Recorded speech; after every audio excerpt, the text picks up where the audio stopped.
Alrighty, guys, welcome back. And this week's obviously a bit of a different week. We've got only a couple of games of footy, a few players off. Origins next week, and but the good news for us, I guess, I got a few people away this week, so Luke's jumped on board from the Rugby League Lounge. Give him a follow, but rugby league doesn't stop, and the news just gets bigger and better, it seems, every week. And now we've got people just having a barbecue, not really caring about the rules, and the Dragons are basically in a bit of disarray. And first off, we're going to start off by first of all saying thanks to Luke for jumping on, but mate, there's no welcome here anymore. We all know who you are, and we're fired up. It's a topic that has fired up the rugby league community, fired up a lot of people. The Dragons, Paul Vaughan, in particular, but there's some others I want to talk about in this video as well. But let's just start with him and the whole situation. What did you originally think, Luke, when you first read or heard about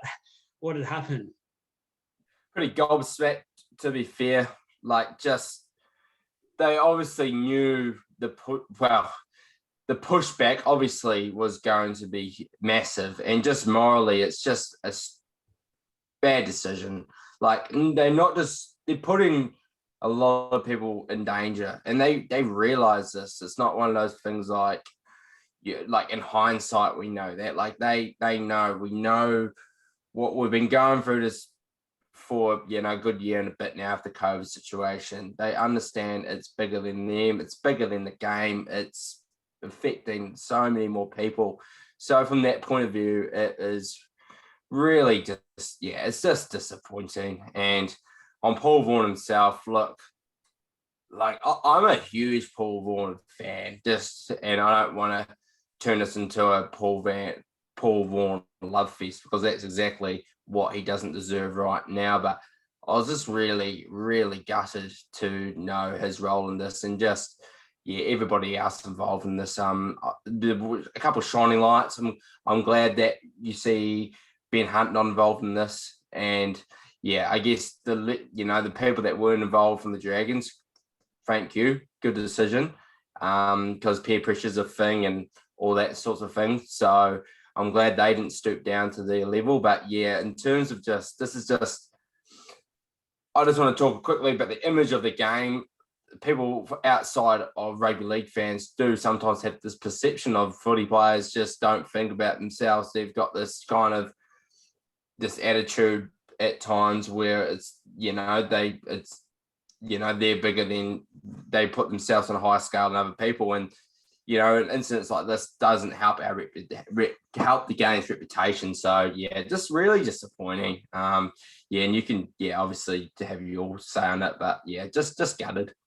Yeah, look, there's a few different points I want to go about this. So we will dive a bit deeper into this, but I think what you say sums it up, is that disappointment level. And it's the disappointment because both of us are massive rugby league fans, and we do anything we can to defend the game, defend the players. When we hear the whole rugby league has a tarnished image, blah, blah, blah, and then this sort of thing comes up, and you go straight away, in my head, I'm thinking, how can I defend these guys at the moment? Like, I physically can't defend what they've just done. It's something that not just NRL players are involved in. The whole New South Wales at the moment is in a lockdown, or around the city and things like that. And so it's not just them, it's everyday people. People can't go see family. People can't go to work.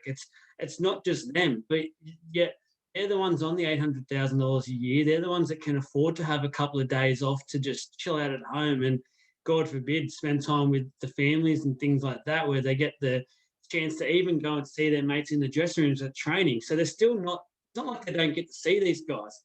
They actually get a bit more in terms of, they can spend time with some of their mates, where most of the people in Sydney at the moment, they can't do that at all. They can't see their friends. They can't see their family. They're living by themselves or something, and they're just locked in a room in a box by themselves, where these guys get the change room and carry on still every day. They're training together. So it's not like all of a sudden they didn't see each other for 2 months and they thought, oh, we better go and have a barbecue so we can get together. They literally just played a game, spent an hour in the sheds together to celebrate it, and should have, as you pointed out rightly so, there wasn't all the Dragons players there. So good on people like Ben Hunt.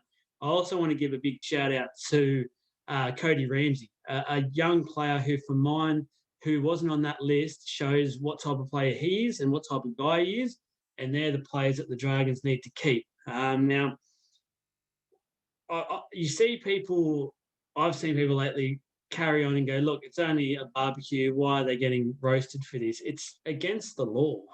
This is the thing. And it's that whole hype and the whole belief that they think they're above the law. And I watched the Paul Vaughan interview on NRL 360, and I've got to say, and I put a poll up, and more people agree with this than I was surprised to actually see. But we didn't buy what Paul Vaughan was saying. Yeah, it's all good to apologise. And Benji said it straight away afterwards. These players need to understand what they're involved with at the moment. They get a luxury of playing this game at the moment. They've got a luxury of making the kind of money that they're still able to make, where most people with this whole COVID thing had to either lose their job or take a massive pay cut to continue doing what they were doing. They never had the thought process of going, hang on, this isn't a good idea. And there's some repeat offenders that have gone to this barbecue. So it's not just that it's a mistake and they've gone, no, I'll put my hand up. Paul Vaughan got busted last year. He got busted trying to dodge the system. He scanned the code in as someone else's name, and he was sort of doing the sneaky around to get away from it. And he got busted at the cafe. That shows you the type of player and person Paul Vaughan is. I've got no doubt Paul Vaughan is a very good player. When he's on, he's one of the better props in the game, which we've seen a couple of years ago when he was playing for the Blues. But from what I've heard and what we've seen afterwards of this, he needs to really wake up to himself. Otherwise, this is his career done, because I don't know if many clubs out there that at the moment would take the gamble. They'd probably let the dust settle for a couple of months and let the suspensions go past. But he's got some issues. Now, there's two other players I sort of want to go in a bit here, and this is sort of about this channel.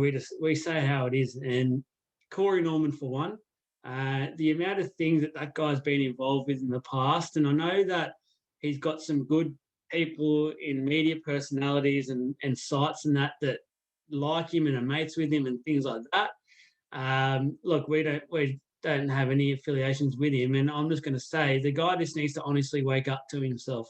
He's now old enough. He's almost edging on 28, 29.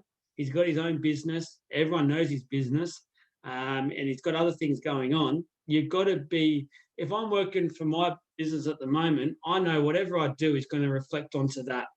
So he's the face of not just the NRL, but his own business as well. When does he wake up to himself and go, hang on, I've had a couple of slaps on the wrist here. Parramatta got rid of him because of his off-field culture. Dragons ended up buying him, and he hasn't been great since he's walked in there, and he's still doing this stuff. The other guy is Jack DeBellin.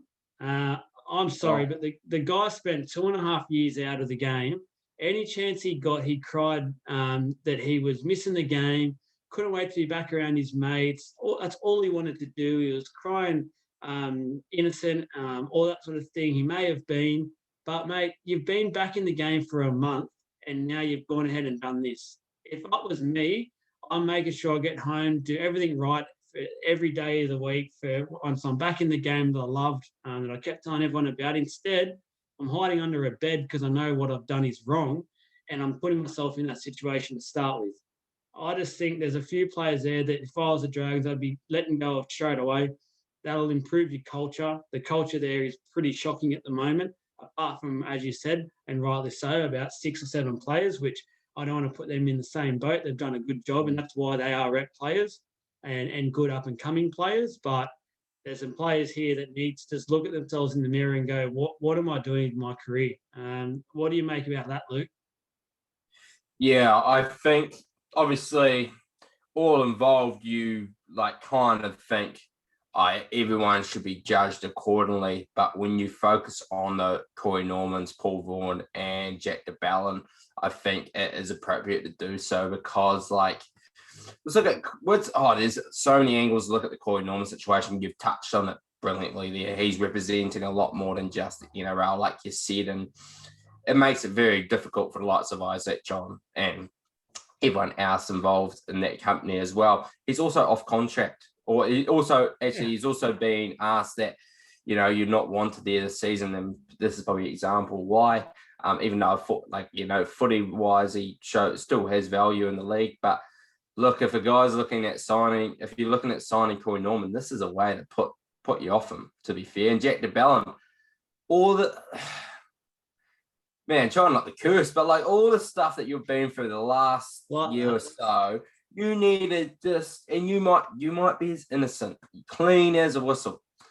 You got to realize, mate, not everyone is going to believe. Everyone's still going to have their misconceptions and all sorts, and rightfully so. So you just got to do everything by the book at least, and like either or, you shouldn't have done this, but man, come on, like this just paints even a worse picture for you. I'm sorry, but yeah, you've rightly pointed those players out, and yeah, man, and Paul Vaughan obviously has made the right decision.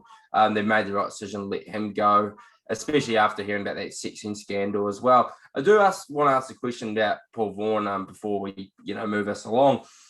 He did an apology, and obviously there's been a push, like you said, there's been pushback apology. I set a homework task to watch it, and I was a bad student and haven't watched it yet. So my apologies on that. But like he's probably going to come out and say, but what I asked him to do, I meant to apologise. Was there anything Paul Vaughan could have done post what he has done to kind of right his wrongs? So not right his wrongs, but kind of win us over a little bit in the sense that, okay, I understand. Is there anything he could have done, or did it basically any chance of that? Just don't do it at all, man. Is that as simple as that? Well, first of all, it should be as simple as that. Just don't do it. Don't hold a house party on a Friday night after. And to be honest, they're celebrating, but it wasn't a good win. Like they may be celebrating the win, the Dragons, but their players should have looked at that win and gone, you know what, we're going to go home, we're going to get to recovery tomorrow, and on Sunday pull our fingers out and train a bit harder because we got out of jail with that performance. The Warriors didn't want to win that game. They made sure somehow they lost that for some reason. Chad Townsend going for the field goal. But yeah, I missed that, but I heard all about it. Yeah. The Dragons just weren't on at all, and they just were so lucky to get that win. To consider they're in the race for the 8, it's horrible. But in terms of what he could have done as the apology and maybe get a few more people on his side, I thought it was a publicity stunt. I thought it was a stunt by his manager to say, let's get on the front foot here. Let's get on to NRL 360. And just answer a few questions. He really mediarized some of the answers. You know how they do their stock standard answers. He did a lot of those. Did a lot of not answering the questions. I also think Paul Kent went pretty light on him, considering Paul Kent talked a big game. I think he went pretty small on him. Afterwards, Ray Hadley went in on him, and I would have liked to seen Ray ask a few of the questions to Paul that was put to him after the interview was stopped. But Paul Kent was pretty nice towards Paul Vaughan, and I think that's one of Kent's faults is that he talked a big game on radio and that when he's behind a microphone, but when he gets to face players, to face, yeah, when he gets to players, he doesn't do much. I just think he could have owned it a lot more and just said, look, it was my idea to do the party, because there was a few times I think Ken asked him about whose idea it was and was there any point at the time you thought it was a bad idea? He just did his stock standard answers. Like, just come out afterwards and say, mate, I own it. It was my idea. It was a dumb idea. I shouldn't have done it. Look, wasn't thinking. I was on the high after having a bit of a win with the boys, and we're just having a bit of a beer or two in the sheds. And I just thought, look, I didn't think it was going to be much into it. With that, just we all play together, and we've done the wrong thing. I shouldn't have done against the law. That's probably what I would have liked to see more of. But at the same time, I probably don't think I would have forgiven him then either, because at the end of the day, I just feel like it's that mentality that we're better than the rest, which is a mentality that we've tried to protect the NRL on so many occasions. And the other little point quickly about this before we go into the origin stuff is that this could affect if other things come out and other people will end up finding out was there, which police are still doing reports and checks about. This could have the possibility of derailing this NRL season and putting it on pause, because they then obviously verse other players, have around and interact with other players. If that's happened, then they've got to stop all those teams who are then obviously versus other teams. It gets around quickly. All it takes is one player to get COVID in the NRL, and the whole NRL season will basically go bust. So that's the real risk. And look, we're already halfway past the season. Like, especially a club like the Dragons, they're in finals race now. For mine, they're gone. They're done. They won't be able to make it. There's too much crap going on now, and they've got to have a couple of players missing the next few rounds each. But I just don't see it. That's a good question for you, I guess. Can you see the Dragons making the 8th year after what's happened? Well, the thing is, I think they're currently sitting 7th, aren't they? And I think they're the only team other than those top 6 that are, I think they are 8-8 on, or I think they either won 50% of their games or they just one loss. Yeah, 8 from 8. Yeah. So look, there's 3 teams on 14 behind them, just right on their tail. Yeah, and then I always get confused because you look at it and you look at the points, and so some people have got the bye kind of points really loaded over, but look, they're missing a game, and I think teams are going to go out there and verse the Dragons and have statement games against them because they're pissed off, and rightfully so, you know. And that's probably a factor that will play into it. They're going to, like you said, they're going to be missing players. And even though these guys might be, only suspended for one game, that doesn't mean that Anthony Hook's, namesake might hook them just because, in general, like they've let the club down. So, look, it's interesting because that last 2 spots is just an absolute shambles. Honestly, like no, we knocked out week 1. It's such a huge gap between and we know, like, this has been a great, huge talking point all season, but it's ridiculous. Like, every year I feel like every final team has deserved their spot, and I don't know, it feels so strange, and it's a shame because those 6 teams have been fantastic. It's just a huge gap between them and the rest. It's one of those seasons where you can really put the debate in an argument about having a top 6 system, really, and the argument that half the teams in the comp get to play finals footy this year is really showing that might not be the best way moving forward with how the new rules are and things like that. But as you quickly pointed out, there's a couple of teams who I think can rightfully so be pretty pissed off with the Dragons at the moment, these players. That's the Warriors, obviously one, been away now for almost 2 years. Absolutely and crazy. It had to be after their game too. Yeah. Well, how about that? Where last year we're seeing players going in like Cam Smith were talking to the Warriors saying, thank you for everything you've done so far. The other team is the Melbourne Storm, who had to go away and be away from family and that for multiple times for both seasons so far. They're doing the right things. They're keeping this going. Then you've got this group of players, these 13 players who just think, for whatever reason, they just think, we're going to just go ahead and just put at risk, at jeopardy, everything that everyone else has done right because we want to have a piss up with our mates. So it's just, we could go on and on. It's disgraceful, to just put it bluntly. And I personally just hope the Dragons don't make the 8 from here. Just that they deserve that as a club. They need to start. And the other quick thing is I hope the NRL don't allow a club to sign Paul Vaughan for this year. I've heard people talk about that, and it'd be good for a finals-based team to have in the finals. But I hope that they ban that, say he's not allowed to sign with anyone for the remainder of his Dragons contract, what it would have been, and then let him go from there and give the Dragons first preference if they do want him back. If not, let him go somewhere else, but take a massive pay cut, and he has to really serve and deserve his spot back. So I really hope the NRL is pretty hard on their stance for this. But let's move to Origin, and there's obviously, it's a hard one to talk about, and I know we and you have some chats off air and almost daily, and it's sort of one of those games where it is a bit hard to talk about. It's a dead rubber, as much as you want to say. But so instead of talking about really the game, just talk about some of the players that are making their, not a debut, so to speak, some of them are, but also just some players that have been brought in who have mixed it up. And for mine, this is the closest out of the 3 games. This should have the closest result. We'll go to our predictions soon, so I'm not going to give too much away there, but I'm going to go down the away side first, which is obviously the Maroons. And first one that comes up that's obviously back is Kalen Ponga at fullback. And I don't think it can be underestimated the influence he can have to this team if he's on. My only thing about Ponga is he can be hot and cold. He's not always on, and when he's cold, he gets pretty quiet. But if he can bring in the form he had last week for the Knights, it's going to be an advantage, probably an added 8 to 12 points for the Maroons, I'd say. He'll create a few chances.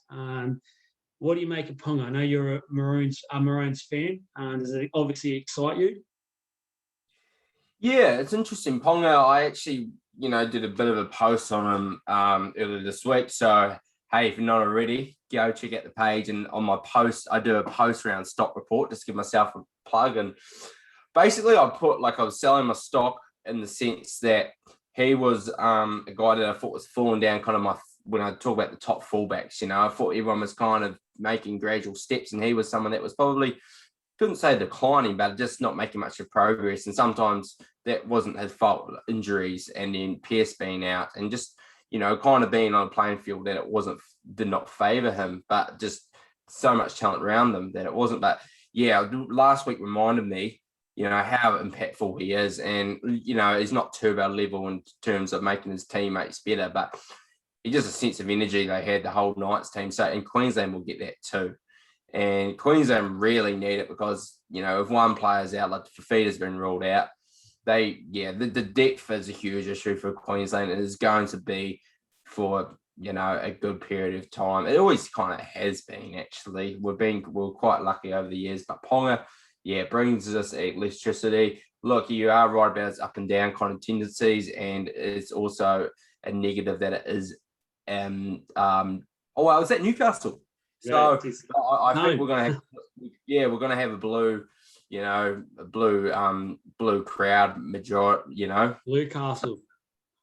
Yeah. So I think overall, it is good to have him back. I am excited to see what he can, and hey, it could shift in the fate, kind of us back into the contest. But is it enough to put us over the edge? We'll obviously get to that later. But that left edge attack should look a lot more potent with him roaming down that edge. Yeah, 100%. And the next player to sort of talk about is the Hammer, Hamiso Tabuai-Fidow. And really, obviously, his debut here, and he's coming in playing centre, so out of position. I'd probably say he's a better winger than he is centre or fullback. And but gets a chance, and I think that's because how lethal. And I'm pretty sure he's on the Turbo and Addo Carr side for Origin.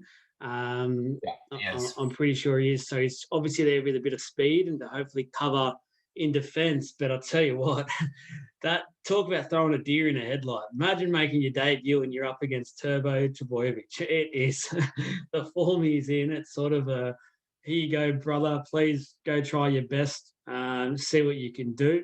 Surprised they weren't tempted just to put Chambers in, I guess, just for a bit of experience to just see what he could do. If he's a mouthy guy, he could maybe put Turbo off a bit, but they've gone for the youngster. Maybe they've just gone, look, we're going to blood another one or two and just see what they do this year for next year. Does the Hammer excite you? It excites me. Did you catch the game on Saturday when they did versus Knights? I was moving house, mate. I missed it, unfortunately.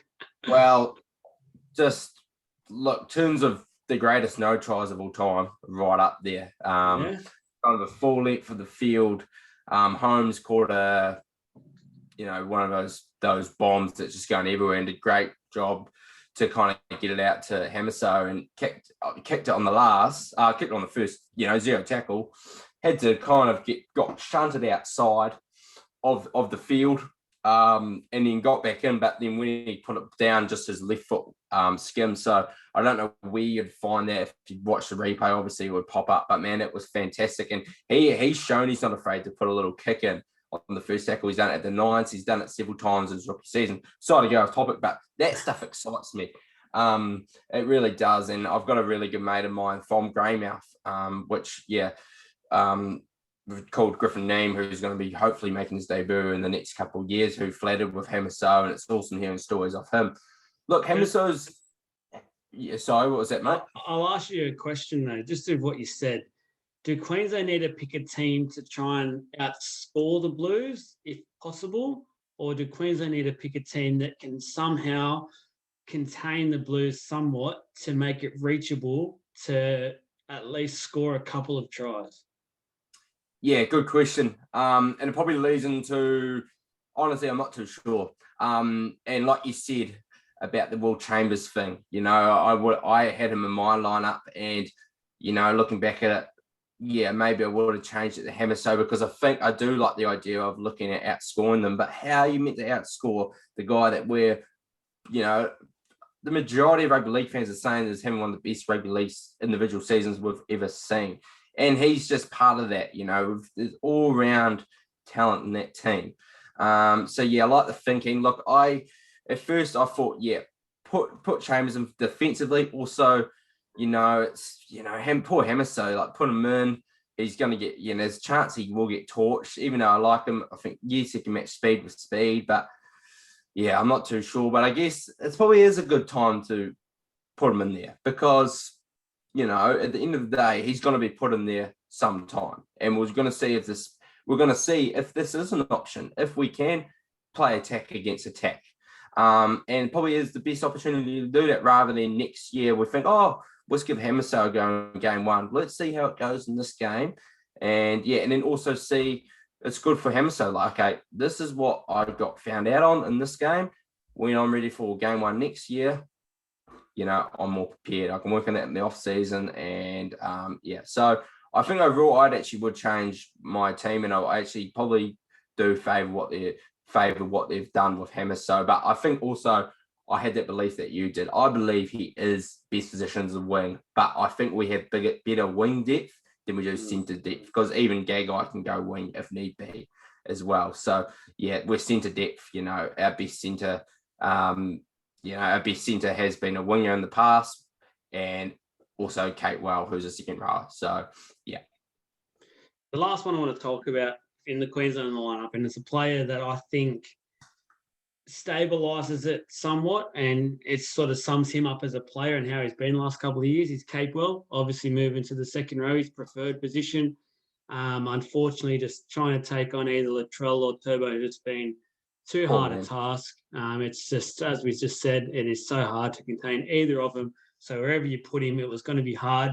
At least now he's up against some guys that he can deal with, or a bit easier at least. We've got either probably against Tarek Sims he'll be up against, and he can match Tarek Sims, and there's no doubt about that. If not, he might be a bit better than him. So Capewell, I just think it's more so the balance overall, which is the best thing for Queensland for this game. He just balances it up. What are your thoughts? Yeah, I was a defender of him at centre. Like we said, the depth there wasn't great, but yeah, I do like the balance there.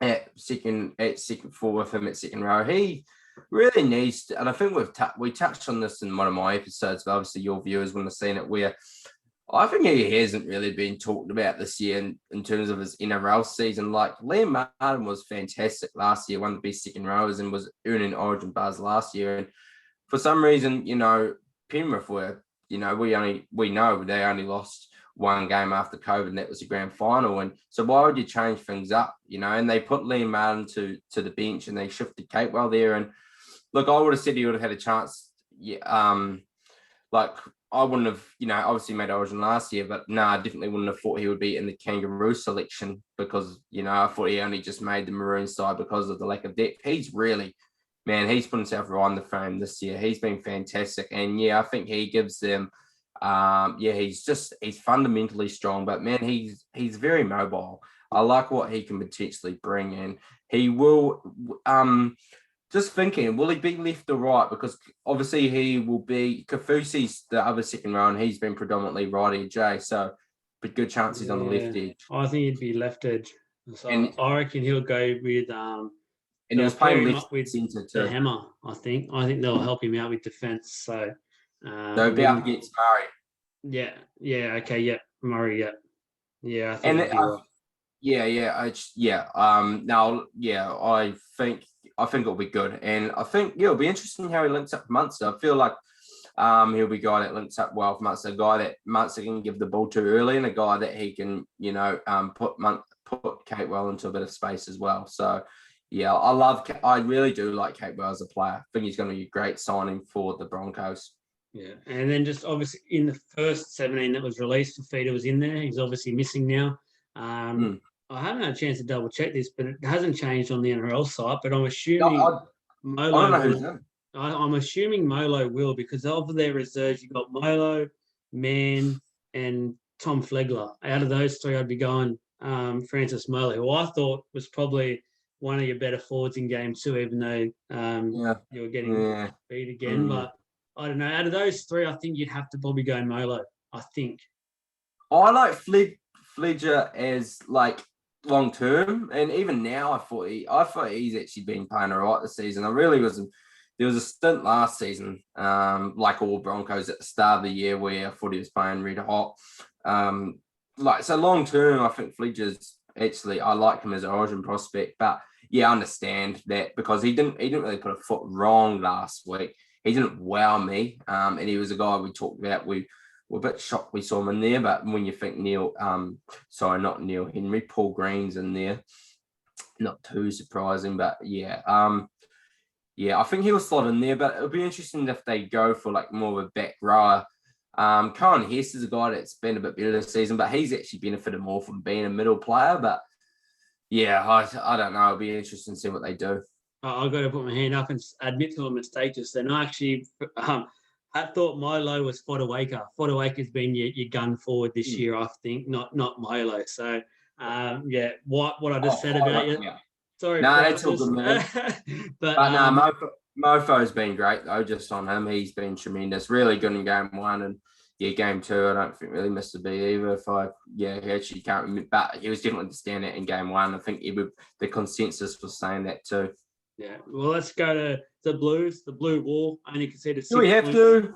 Only conceded 6 points so far, and one of the better Origin squads or sides for some time. And it'd be interesting to see this against the peak Maroon side that was a few years ago. But the 1-5 backline picks itself. There's been no injuries.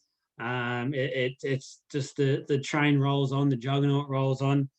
Interesting in the halves. There's some forced changes with injury. Mitchell Moses will touch on a little after this. There's a comparison I want to talk about.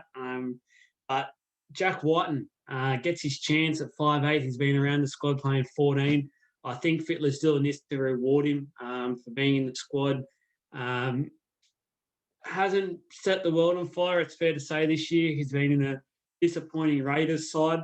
I think the both times he's come on so far, he's only had limited minutes and sort of done a little bit of a job.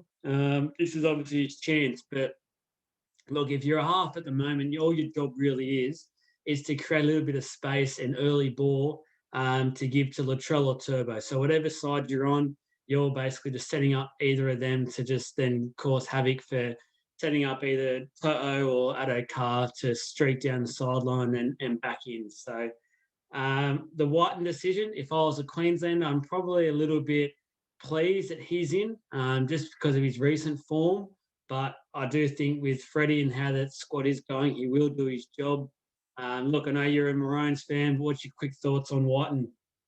I think you probably summed that up well, and that's probably the angle I'm going to go with this. Like, what am I more scared as a Queensland fan? Cody Walker coming up against me with potentially Adam Reynolds. We'll probably touch on those shortly. Or Jack Whiten, who's been out of form. And, I think I wouldn't be the only one that'd say Cody Walker, even though he hasn't had like a great Origin, career to date.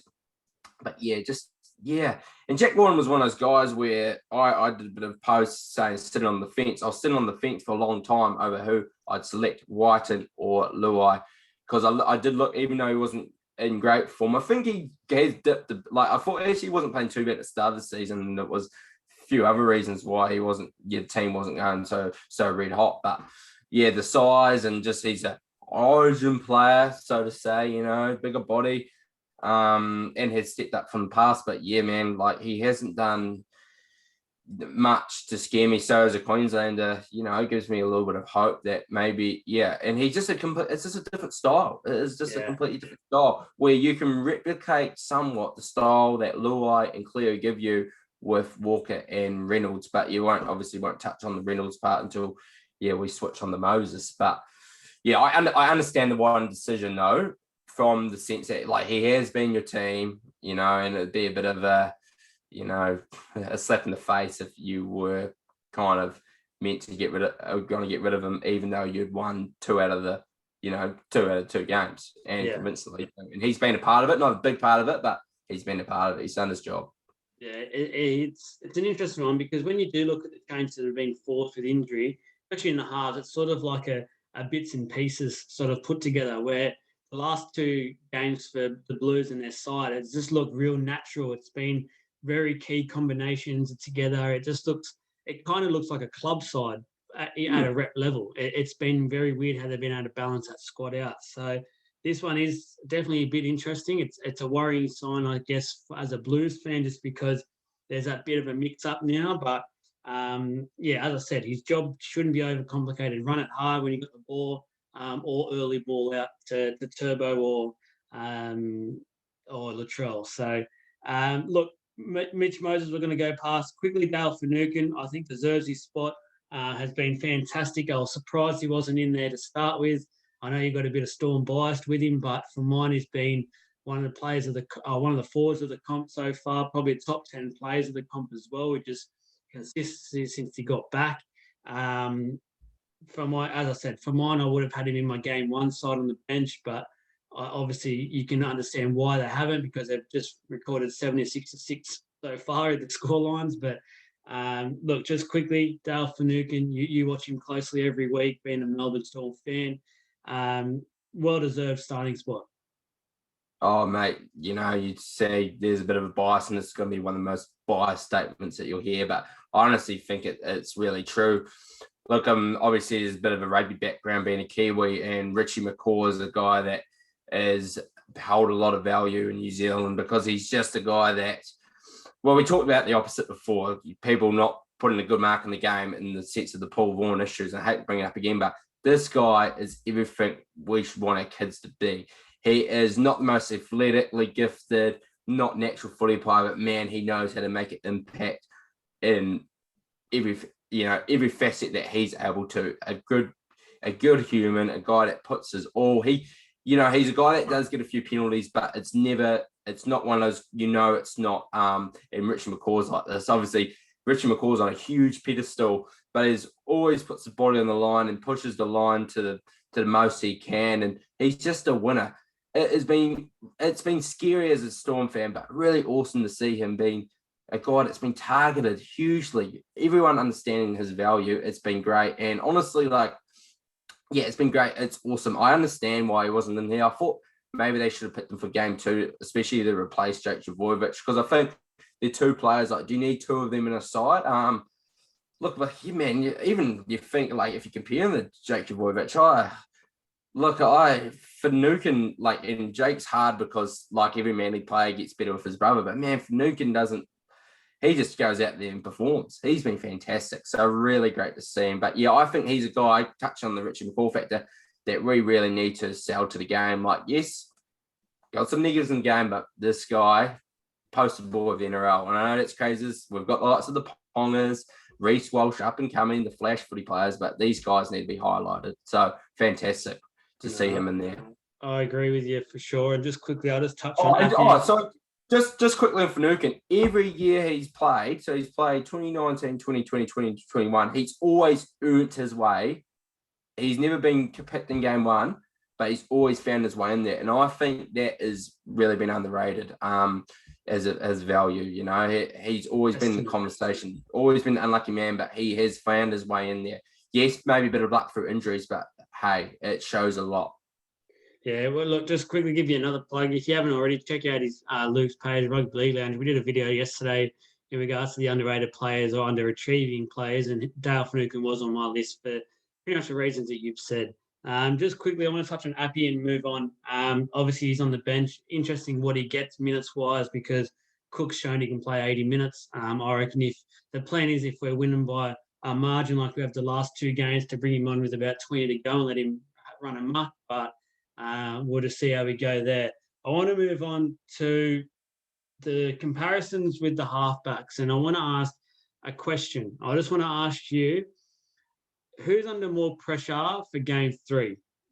The captain, Daly Cherry Evans, or Mitchell? And I'll paint picture a bit better for you. So Daly Cherry Evans was basically in tears after game 2. He's been copping it left, right, and centre, and I'll put my hand up and say I'm one of those people. I think it's fair to say, first time in a while, a lot of Queenslanders have turned on him as well. Just from what I've read and seen from people, they want to change to Sam Walker from next year, bring in the youngster. So there's pressure at him from that level as well. He's got a good up and young coming player to come in. Now, on the other side of the coin, you got Mitchell Moses. Now, he's in charge of getting this blue side that everyone's saying they've won 3-0 already before the game's been played. He's under the pressure to keep this role going, and he's in trying to take over from the informed halfback of the comp by a country mile, and does it so well in Nathan Cleary. Who's under the most pressure? It's really tough. It's really tough. You sent me the outline, and this question I was just thinking about all the possible, what's at stake for all these players, and just echo what you said. I'm gonna go with Mitchell Moses, and this is why. Biased. This is why. Daly Cherry Evans has achieved a lot in his career already. He's won State of Origin appearances as the captain. He's been an Aussie, a Kangaroo side. He's been a Rookie of the Year, and first year he won a premiership. He's done a lot. I think when Manly have made the finals, he hasn't been a guy that's crumbled as well. He's been a Clive Churchill medalist in a losing side. Mitchell Moses doesn't have that resume like Cherry Evans. He's obviously, and if Daly Cherry Evans retired today, he'd be pretty happy with his career. Mitchell Moses is kind of in a very vital point in, where if he comes up with whatever performance he comes up with in game 3, it's very vital to see, from being a one Origin time player to a guy that obviously Cleary's going to be back healthy, but a guy that, he's kind of like Scotty Prince or the Cooper Cronk for, he's like, okay, the Thurston's out, Lockie is out, but we can bring these guys in. And a guy that also this performance will give confidence, or again, be another year for Parramatta fans since, once again, he hasn't quite delivered on that stage. So I think for me, it's Mitchell Moses just because, of what Daly Cherry Evans has really have. And, he could really make a big, it could be a very influential game on how his, on how his career progresses for me on the big stage. Obviously, he's going to be a first grade halfback. He's still going to be a guy that's going to have a chance to lead his team to a premiership glory. But the perception of fans is huge, and perception on, and then also the faith in Freddie Fittler is going to be a big one this next Wednesday night. Yeah, look, I understand what you're saying, and I will agree with the Mitchell Moses size and what you've pointed out about him. I think he's got pressure in terms of people have just assumed this is a whitewash. This is a 3-0 win. So can you imagine Wednesday night about 10 o'clock when we're lifting the shield up, but Queensland won the game? There'll be people straight away, because he's an easy man to target, bashing Moses and saying it's all his fault, which might not be the case. There might be other reasons on Wednesday night, but he'll be the easy blame and he will cop it. And it could be a disastrous day for a Parramatta fan, because he could easily go downhill for the rest of the season. So there's a big danger for that. But I'll have to just go different to you just to make the video interesting, and obviously say Cherry Evans is under the most pressure. I say this because he doesn't want to be the captain. He's already, if we're assuming the Blues win this, even if it's by 1 point, he's going to be the captain of arguably one of the worst Queensland sides of all time for the series. And that'll be because it's a record scoreline then. It ends up being a record series margin for losing when you compile both scores together. But for mine, that's huge pressure. I don't think Cherry Evans wants to be part of that. And I don't think, because of some of the greats have come out and criticised him publicly about what he said in that press conference afterwards in game 2 about not being ready and just getting out enthused. That's not the Queensland mentality. So he'll have pressure all week this week to make sure every single little thing he does in the build up to Wednesday night is done perfectly. Every single player is ready to basically run out and tear limbs off of the Blues, all one in all in sort of mentality. Because I can guarantee you, if it doesn't happen Wednesday night, the post match there will be a lot of criticism on Daly Cherry Evans, and I think even though, as you said, he has had a good career, I don't think he'll want to end his career knowing he was the captain of one of, if not the worst Queensland outfits, when that was supposed to be last year, and they proved everyone wrong. Now, I want to get a few predictions before we end this, and I want to get. I'm just going back to see you. So I want to get your winner, your scoreline, your first try scorer, and then I'll come back to you to get the last one, actually. So let me get those three first.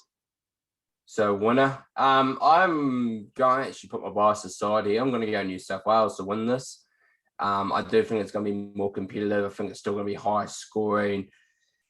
But yeah, I still think even though we obviously talk about the outs of New South Wales, I think they'll still find a way to get this game. And yeah, still, I think it will go for like a 28-16. I still think you guys will comfortably get the job done here. And first try scorer, I think you might see some growing pains early with your new combinations that give us a bit of ball territory. Take advantage of Mitchell Moses on the left side and Kurt Capewell.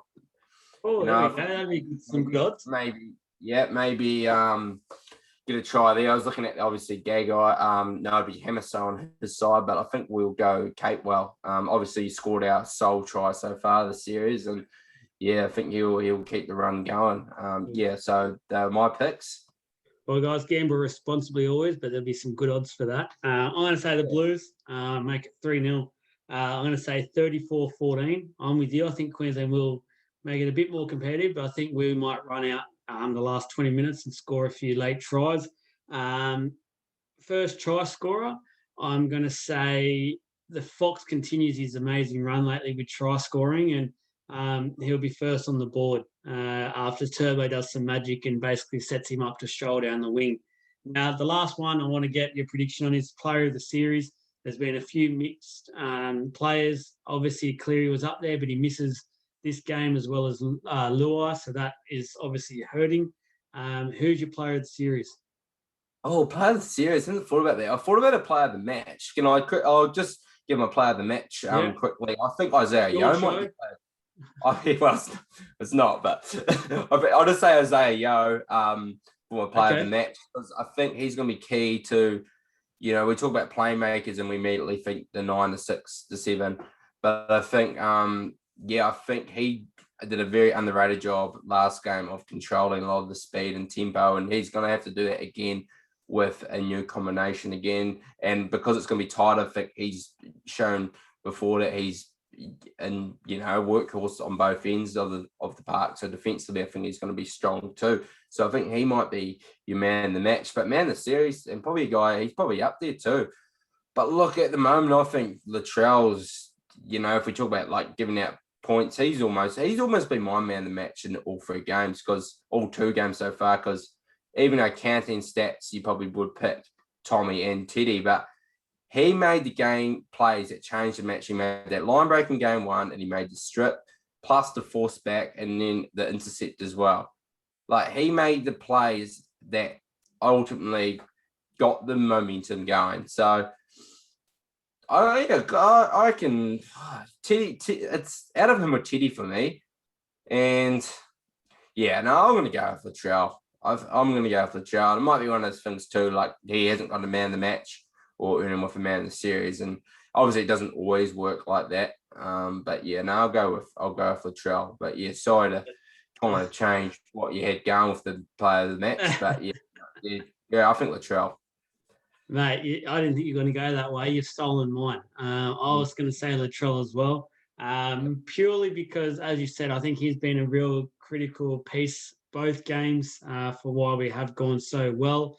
The other reason why, and they shouldn't really judge it off this, but I just think the story behind it, his comeback redemption, and really shown why he's there now. There was people that start questioning him, saying probably should have been Crichton or someone like that, but I think he's shown exactly why he should be there, and can't wait to see him play again on Wednesday night. And I think you've already shown some predictions that he probably will be man of the match and man of the series on Wednesday. It's the sort of series he's having. But look, Luke, we've gone way over time.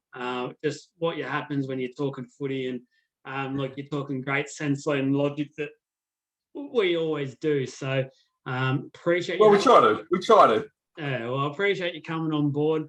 Obviously, if we're seen on the street by any Dragons players, they're probably going to come at us. But hey, no worries. Go check him out. Go check out I've had an absolute mind blank, the Rugby League Lounge, and check out all his content. As I said, check out the video we did yesterday. It's a really interesting one. And make sure you give League of Inches a follow. YouTube, Instagram, and Facebook. We're all on those, and we're just celebrating some milestones. So thanks once again, Luke. Thanks for coming on. Yeah, no issues, man. And yeah, congrats to 900 on Insta and what was it, about 3,600 or something on Facebook? Yeah. So a couple of decent milestones there. So surprise, but it's been blowing up. It's been good. Shows hard work pays off, man. But yeah, you're doing great stuff. And yeah, Rugby League Lounge, I'm on YouTube and yeah, whatnot, Facebook, Insta, all sorts. Yeah, awesome. Yeah, cheers, Joel, for having me on, mate. He's also on OnlyFans, but yeah, go check that out later. Thanks, guys.